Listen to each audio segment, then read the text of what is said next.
Ex-alcoholics, what made you stop drinking? When I was 16, my whole family died in a car accident. I was the only one who made it. One second, we were driving home from my sister's soccer game, laughing at something dumb. The next, I woke up in a hospital bed with a doctor standing over me, looking like he didn't want to be the one to say it. After that, I shut down. I had no close family, so they put me in foster care. The people who took me in barely acknowledged me. They made me sleep in the shed when I pissed them off. Some nights, I went to bed hungry. I started sneaking out, getting strangers to buy me whatever cheap liquor I could get my hands on. By 18, I was homeless. My routine was simple: wake up, go to work, buy booze, pass out, repeat. I had no reason to stop. I didn't care if I woke up the next morning or not. Then one night, I was drinking outside a gas station when a cop pulled up. I kept my head down, waiting for him to tell me to move or arrest me. Instead, he leaned against his car and said, "You even old enough for that?" I shrugged. "Yeah, basically." He looked at me for a second, then nodded toward his car. "Get in." I figured, what the hell? Maybe a night in a cell would be better than this. But he didn't take me to the station. He went inside the gas station and returned with a coffee and a bag of food. He handed them to me and said, "Eat." I stared at the bag. It had been a while since someone told me to eat like they actually cared. I didn't say much, but he got me to talk. I told him I had no home, nothing. He listened, then told me to wait at the station until his shift ended. That night, he brought me to his place.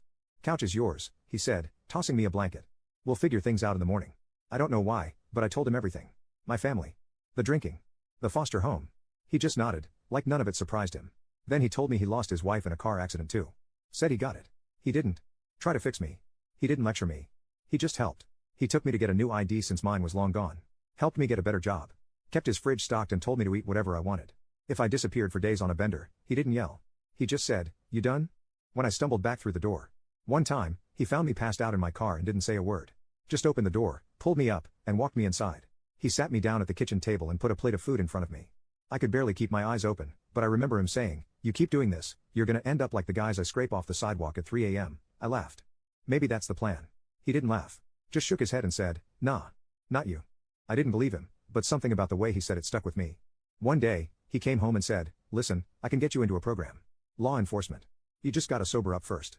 I wanted to say yes. I wanted to believe I could do it. But I couldn't. I told him no. Then one night, he didn't come home. The next morning, I saw the headline.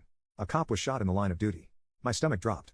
I ran to the hospital and pushed past the nurses until I found his room. He was unconscious, hooked up to machines. They said he'd live, but he'd need help. I told them I'd do it. For weeks, I took care of everything. Cooked. Cleaned. Picked up his meds. Made sure he got to his appointments. I barely thought about drinking. It just didn't seem important anymore. One night, he looked at me and said, "Hey, when did you quit?" I blinked. "Quit what?" He smirked. "I haven't seen you drunk in weeks." I hadn't even noticed. He clapped a hand on my shoulder and said, "That's what a real man does." After he healed, I told him I wanted to join the program. He helped me get in, and we became family. Eventually, I became a cop, too. That was 7 years ago, and I haven't thought of having a sip since.